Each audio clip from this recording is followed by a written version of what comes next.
Seorang pasien dalam pengawasan COVID-19 yang sedang dirawat di Rumah Sakit Tegal, Jawa Tengah dikabarkan meninggalkan rumah sakit pada Sabtu malam.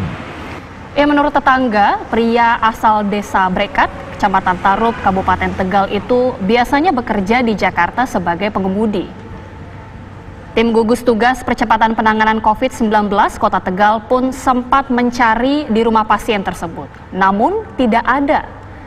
Pasien tersebut diharapkan segera kembali ke rumah sakit lantaran masih menunggu hasil swabnya.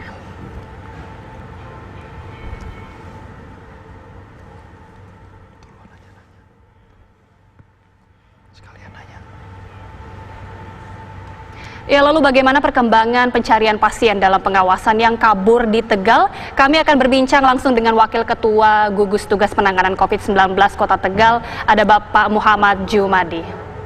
Selamat sore Pak Jumadi.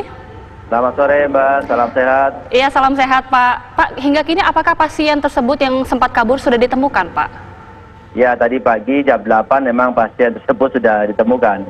Namun demikian sampai sekarang beliau belum mau balik ke rumah sakit yang sekarang di mana beliau sebelumnya dirawat. Dengan status PDP apa sebenarnya Pak alasan pasien ini sampai kabur Pak? Ya, kemarin kan begini ceritanya. Jadi memang ini pertama pasien kan dari zona merah dari Jakarta. Kemudian pada saat kita dicek segala macam, dia datang dalam kondisi pingsan, kemudian juga ada diabetes, kemudian ada gambaran bronkitis. Tentu saja kita harus lebih waspada. Kenapa? Karena kita tidak mau kecolongan lagi.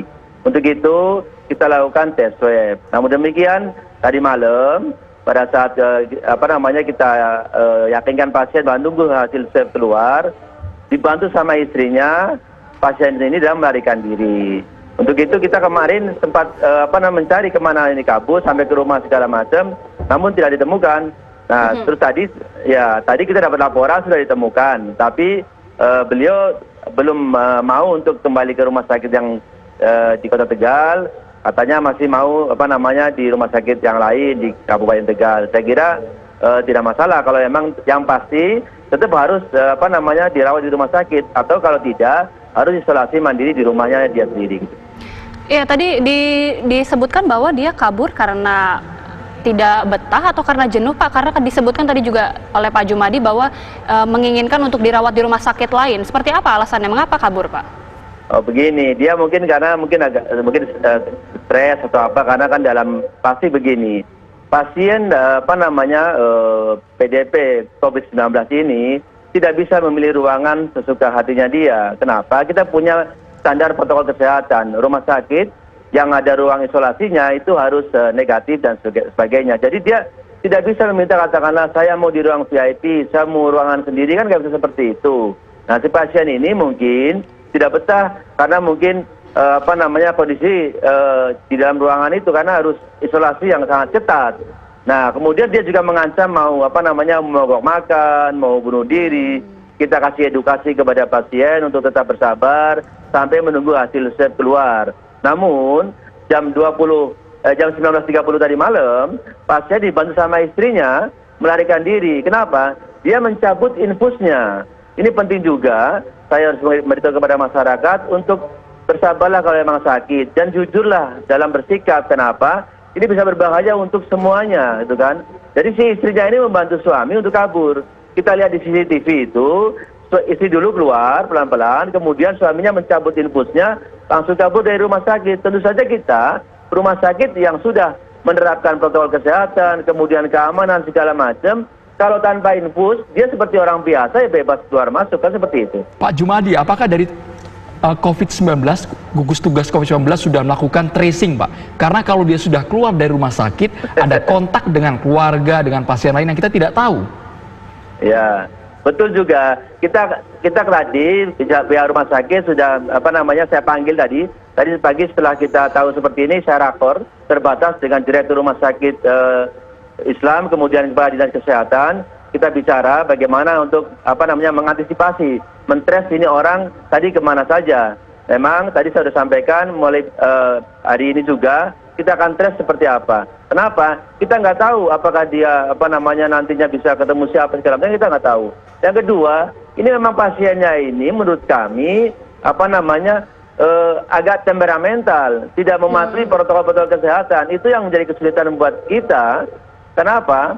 Harusnya semua pasien sadar bahwasanya ini untuk keselamatan kita bersama, dan si istrinya juga harusnya paham betul ini untuk keamanan kita. Ini malah istrinya membantu untuk kabur dari rumah sakit. Tentu saja ini yang jadi prihatin buat kita, terhadap tipikal pasien yang seperti ini.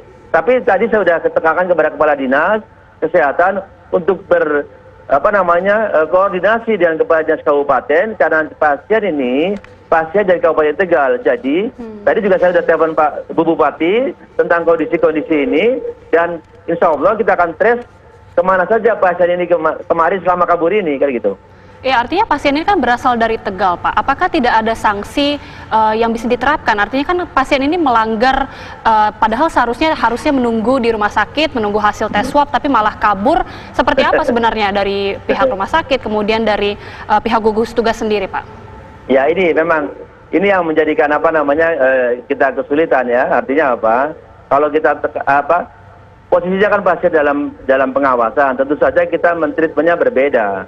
Kita tidak bisa memperlakukan dia katakanlah sanksi segala macam. Kenapa? Kita harus dia secure dulu, kita amankan dia dulu ke rumah sakit. Tapi tadi saya sudah koordinasi, kira-kira karena nanti kita akan menerapkan PSBB, mungkin ke depannya perlu juga dipertimbangkan, karena pasien yang kabur dari rumah sakit juga harus mempertanggungjawabkan perbuatannya. Ini bisa membahayakan seluruh masyarakat yang ketemu dengan dia, kan begitu. Baik, Pak Jumadi, kita ingin tahu Pak bagaimana perkembangan terbaru Pak dari Tegal mengenai penanganan COVID-19 di sana.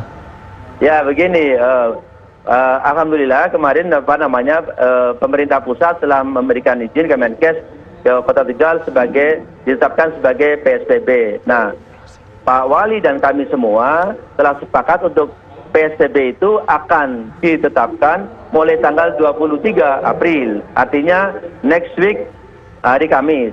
Untuk itu tadi saya juga keliling tadi ke kelurahan-kelurahan untuk meyakinkan bantuan kepada masyarakat harus sudah terdeliver, jaring pengaman sosial itu besok hari Senin sudah sampai kepada masyarakat, agar pada saat PSBB diterapkan, masyarakat sudah mendapatkan bantuan jaring pengaman sosial yang dijanjikan oleh pemerintah Kota Tegal kepada masyarakat Kota Tegal yang terdampak oleh COVID-19 ini.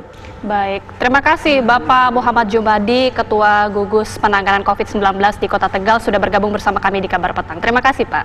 Terima kasih, selamat.